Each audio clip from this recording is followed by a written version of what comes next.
Good morning, good afternoon, good evening, whenever you may be. It is another exciting day of ACE Academy, 8th grade science.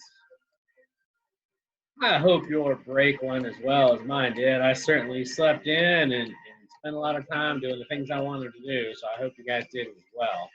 But it is time to get back to our normal school schedule, so we must start working again on the hydrosphere. So, Hydrosphere, day 1 or day 10. So the last time we talked about the ability of water, especially the oceans, to contain heat. And one of the things that kind of happened there was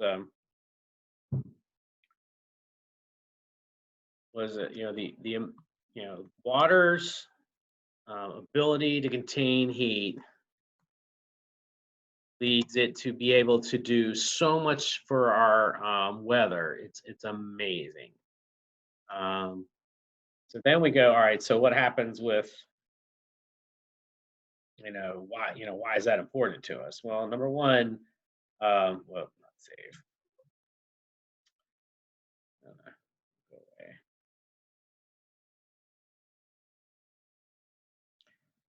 Copy.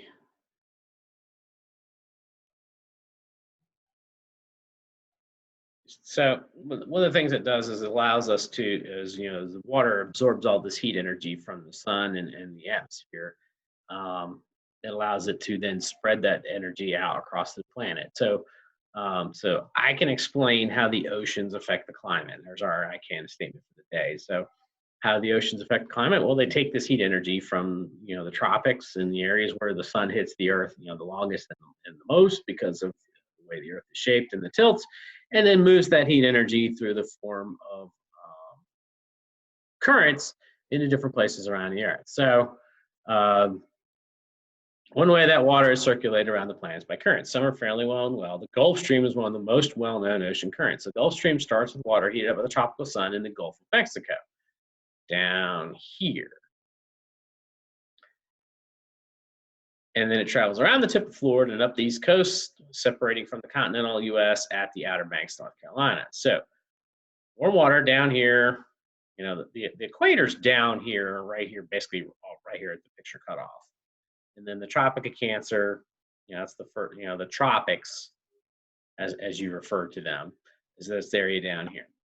So as you move up this way, this is still one of the areas where the sun hits the earth and heats it quite distinctly. So this area here in the Gulf of Mexico and then refining Cuba and the West Indies here picks up all this warm water and then it flows around the tip of Florida and then up the East Coast. And so right here,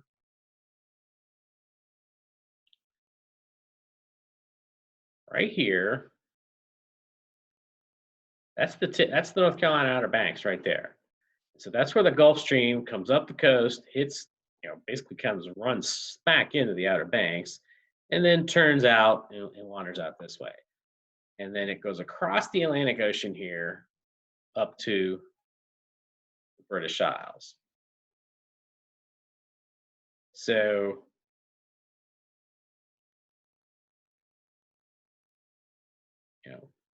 Great Britain, Northern Europe, Iceland, Greenland, etc. So this warm current is one reason that the coast of North Carolina experiences a warmer climate than in areas of the same latitude that are inland. So, North Carolina is here, and then you go inland, you got Kentucky, Tennessee, then you got Kentucky above it, and then you got, sliding over this way, the Midwest, Arkansas, those areas. The shores area and the Piedmont area of North Carolina benefit from the heat carried up by the Gulf Stream, and it makes our summers and winters, especially the changeover between the two, much more gradual. But then the other thing you see this thing do is that it brings all this heat not only to here, up around Nova Scotia, Newfoundland, and over here to the British Isles. Now, one of the things we're going to get down here further down the map, but I want you to see right here. So here's the, England, basically. Here's England, and then on the same kind of latitude, is up here and is basically what we call Newfoundland's Canada, way up in Canada. So as we go down this, the Gulf Stream then flows all the way across the Atlantic and warms the British Isles. So if you look at the map, that Great Britain is on about the same latitude, especially London. So the Great Britain, London. Go ahead, put this in there. London, England, not Great Britain.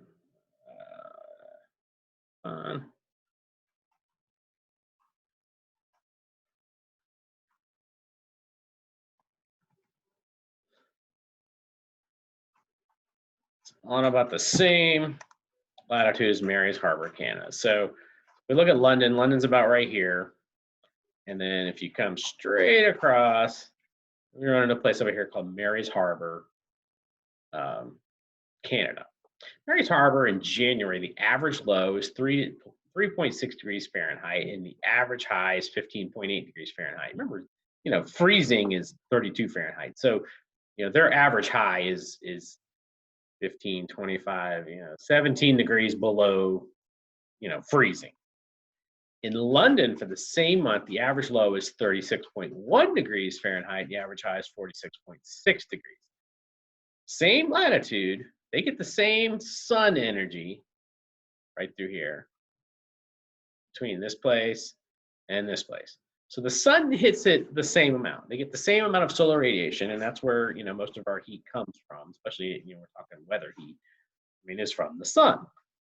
But yet, with the same solar energy, solar radiation, this place over here is 3 degrees in the morning and 16 degrees in the afternoon, and yet London, 36 in the morning and 46, 47 in the afternoon. That is a huge difference. Let's look at it in summer. So in August, Mary's Harbor, the average low was 46. Geez, that was like the average high in January for London. And the high is 64.8, basically 65 degrees. In London, the average low is 56, and the high is 73. Mary's Harbor climate would be considered subarctic. Arctic, just sub meaning below, just below. It's not quite Arctic, polar bear territory, but it's subarctic. It is not a place you want to live unless you're there for a specific reason, and it is a decidedly inhospitable place. Let's actually go take a look. Mary's Harbor, Canada. Let's see what we got here. Pictures, images. Kind of a quaint little town, some little box houses, it's a fishing village. It does have the name harbor in it. But if you look back in these pictures, there's, looking down off into the ocean, off the town. Where are the trees, right? Do you see trees much? So it's one of those ones where it's just, there aren't many trees. There's some. If you look off in that distance, there's not like forest back there. That's one, again, very few sparse houses. Nova Scotia, Canada. So it's a very different place than what we're we're used to as far as what it looks like. See if there's any more here real quick to kind of give it an idea of what's going on. No, so it not really, but again, you go, you look at that, and you look at that. There's just not that many trees. That's let's see what this is. Yeah, okay, so there's some, but look back up down that hill. That's not a forest. The trees are down here closer to the town, but there's just not that much there, frankly. But then we go to, London. And everybody's kind of, I won't say everybody's familiar with spoke images. London's a big city, right? But even so, when we get outside of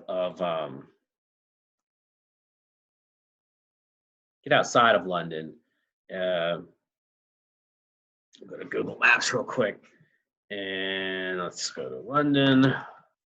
Love Google Maps because it's just all kinds of neat stuff there. We'll kick on the old satellite image. So we go to London, England. Here it is. Let's kick this off. Harrow. So the downtown area, yeah, okay, it's a big city. Let's just go outside the city here. Let's just say, Colne Valley Regional Park. We get outside of London, and it's countryside, nice trees, kind of, lots of people there because guess what? It's actually still kind of pleasant to live there. Unlike Mary's Harbor, trees, houses, fields. Looks pretty normal, right? So let's jump back over here. We'll go to Mary's Harbor.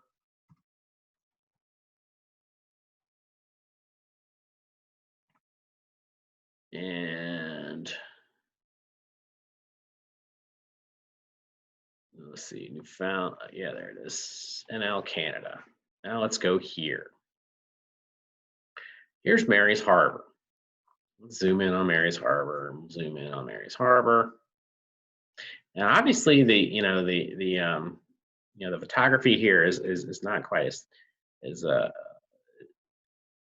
good because again, I mean, you're in an Arctic place, but I mean, houses kind of scattered. It's on the water, because it has the ocean view. But when you get inland, there's not much. There's the Trans Labrador Highway, but we keep going and we keep going, and there's just not much of anything. You see all this white? We kind of zoom in on one of these areas. It's got a lot of this white. It's just very sparse. Trees. You get these areas of nothing, right? Nothing and some trees. And it's not like people been in there, chopping down the trees or anything. There ain't that many people. And then you get over here, and there are no people. But yet you still have these areas that are very sparse. Well, that's subarctic landscape. It's not 100% trees. It's not deep forest. No, there's a package of there's a pocket of forest, packet of forest here, but you still have all these areas that are just exposed. And that's what subarctic looks like. So I mean, because again, during January, the average low is 3 degrees Fahrenheit and the average high is 16 degrees Fahrenheit, way below zero. And yet, we zoom out, keep zooming out, keep zooming out. Here's this, this line, longitude, we just go straight across. I mean, there's where we just were. And here's the United Kingdom. London is right in here, just barely south of that. And look at the difference again in the, in this. I mean, you got here, these cleared areas are fields where somebody is farming. You notice in the last picture, there were no farms. Nobody was farming anything. Here's, they're farming. They're growing crops to eat and have animals and stuff. There was none of that in the other place. And the other place, I mean, most of those trees looked like they were pine trees. Now you get over here in England, guess what? It's not pine trees, it's deciduous, leaf trees, like most trees around here. So why is there this vast difference between, on the same level on the planet, they get the same amount of energy from the sun. When we go back to our big map here, it's the Gulf Stream. It's the Gulf Stream carrying all of this heat from down here in the tropics up along the coast. And then that place, like I said, that place is over here and right here on the edge. Same latitude, but yet over here, where all this heat that the Gulf Stream brought over, all this heat energy that the water has brought with it, allows this area to be way more habitable and way more functional as a place for places, for humans to live in this area over here. And that is solely because of the current that brings this heat energy with it. So the climate, like I said, so the climate there in Mary's Harbor was subarctic, and then London's climate is called temperate oceanic. Temperate, that's temperate, nice. Oceanic. The reason it's temperate is because the ocean brings it heat. Given that these two places receive about the same amount of sun energy from the sun due to their similar latitude, there's another cause, and so that cause is the Gulf Stream and its ability to transfer heat and energy from places further south where there's a lot of heat and energy in the tropics to the British Isles and Northern Europe. In fact, if the Gulf Stream did not exist, Northern Europe would become nearly Arctic in its weather. It certainly would not be able to support the populations that it does now. We jump back over here to our map.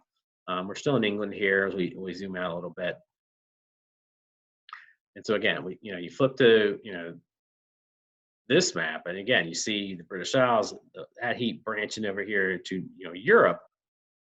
That heat's coming up this way, wind down here, Denmark, Poland, Germany. So I mean, these entire countries, Germany, Poland, Belarus, Lithuania, Latvia, Estonia, I mean, these entire countries would be barren subarctic or Arctic wastelands instead of the very prosperous, very highly settled in first world countries that they are. I mean, Hamburg, Germany, huge industrial city. Kiel, another huge city here, way further north than London. But yet again, look at the patchwork of civilization around it. Look out here. Look at all the farming going on. These fields are farm fields. All the farming going on out here, in Kiel. And again, back on out. Look how much further north, here's London down here. We're definitively further north than London. Rostock, Gdansk, Poland. One of the huge shipping industry, towns in Poland is Gdansk. It's actually where a guy named Lech Walesa led to the downfall of the Soviet Union back in the mid 80s. That's a whole other story. But again, still up here on this northern sea, very highly populated, lots of farming and living going on. Farm fields, homes, farming, and again, so much further north than the comparable area over here in Canada. We look over here in Canada, so we're here, nice farming fields and everything else. We go over here to the same area in Canada. Let's pick a place over here. Oh, that's something called Emily's Harbor. Boy, I don't see anything looking like cities. Emily's Harbor, Mark Harbor, and Cutfoot Island. Well, that sounds like a good place to live, right? Mundy Island, Indian Harbor. Okay, well, Native Americans, as we call them now, that's still the name of it. Back out a little bit, looking around. Island names, islands. Still don't see anything that would resemble a settlement of people. I'm going to go further south, North River. Oh, there's a road. Cartwright. Cartwright. Let's see how well Cartwright is. So we go down here, and it's okay. Labrador Fishermen's Union. Okay. You see these houses. All right. So there's some wharfs and stuff, some boats. But then you look back into the areas behind the houses, and in the other, over in Germany and in England, all this space that was, back here behind the, outside of the homes and the downtown cities, it was all what? It was farmland. People were farming. Look here. Is there any farming going on here? Nope. No farming going on at all. You know why? Because again, there's not enough heat energy here to farm. There's the airport. So, same energy from the sun for these people as over there in England. But yet, there's Mary's Harbor again. Back down to Mary's Harbor.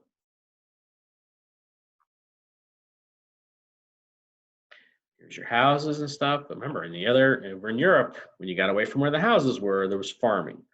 No farming going on. No fields. No, squares of land that people are trying to grow things in. Just doesn't happen here because it is too cold. And all of that is due to the Gulf Stream transporting heat from the tropics up to those areas. Now, next thing we're going to talk about. So, another way that the oceans are storing heat and affects our weather is seen in the El Nino La Nina cycle. You may have heard of El Nino. More than likely, if you've heard of one of the two, you've heard of El Nino. More than likely, you probably haven't heard of either one, but it's called El Nino and La Nina cycle. It's the El Nino Southern Oscillation, or ENSO, is when a large area of the equatorial Central Pacific Ocean and the west coast of South America warms up more than usual. All right, so we're going to drop off of this. So it's like equatorial south, west of, blah, blah, blah. And it's like, hey, wait a minute, I have no idea where you're talking about. So let's just zoom out. We're looking at like way out in space. So we get down here, equatorial South America, off the coast of where? Let's see, Ecuador and Peru. So, large area, the equatorial Central Pacific Ocean to the west coast of South America warms up more than usual. Since there is a warm up, there's a corresponding cool down as well. So the warm up of the surface water is called El Nino. The cool down from normal temperatures is La Nina. This pattern occurs in 2 to 7 year cycles. El Nino reduces the number of hurricanes that form for us, and El Nino makes the areas to our west a little drier during the winter and spring, and it makes the areas to our south wetter. So North Carolina is right in the border between the two, where the weather patterns change.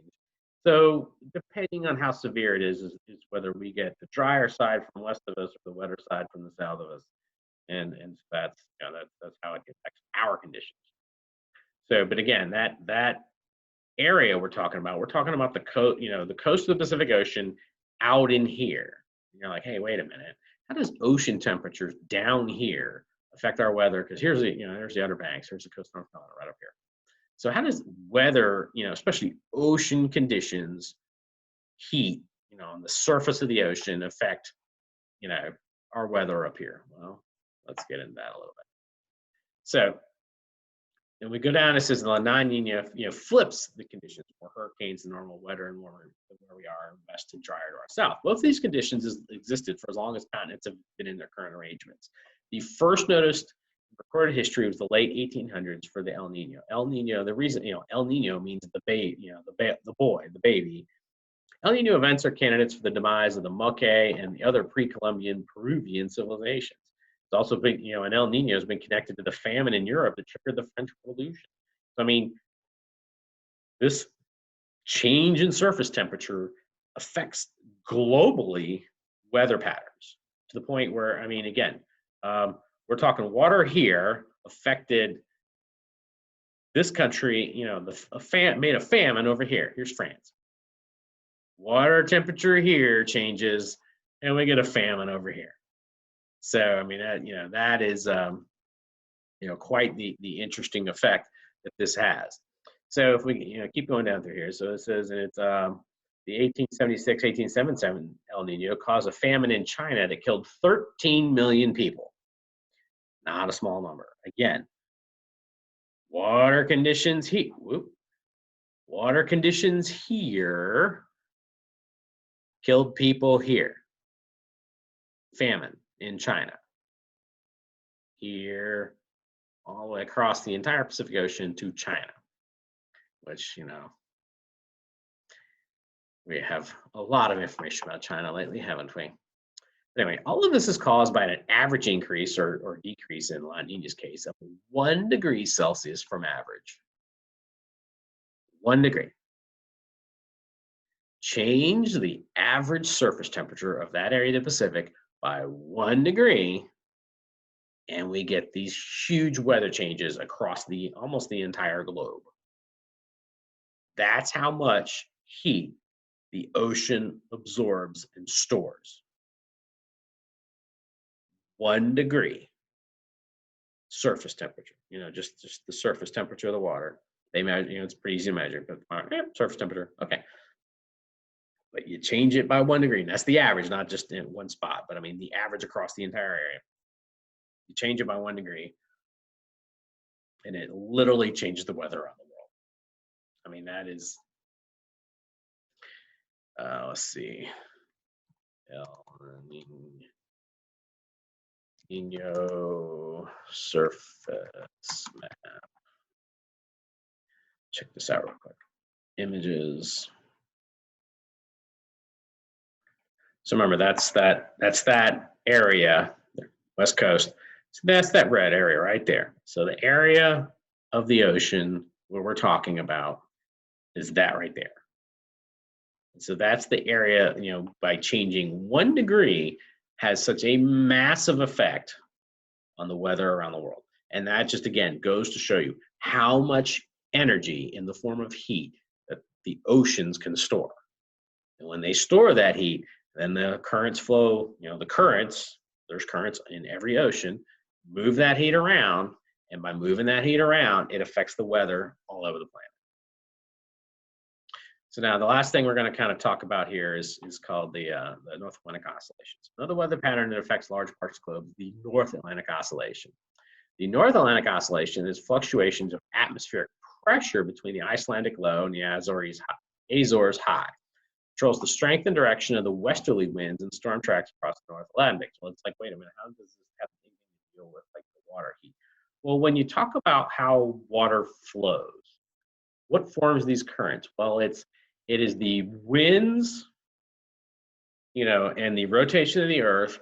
So the wind blows across the surface and it starts making water go. It's just, same thing. You blow across a pot of water and you can make waves form of it. Well, if the wind continuously blows, that water is just going to kind of keep flowing. And that's what kind of forms these currents is, continuous ongoing winds that are part of the trade winds, that are the naturally occurring, global wind system on the planet. So when you have a fluctuation in these winds by changes in atmospheric pressures, suddenly the winds that are, that help water flow around the planet change a little bit. They don't change much, but they change a little bit. And so it controls the strength and direction of the westerly winds, the storm tracks of westerly winds blowing from the west. We talk about winds when we talk about westerlies, that means that the air is coming from the west and blowing towards the east.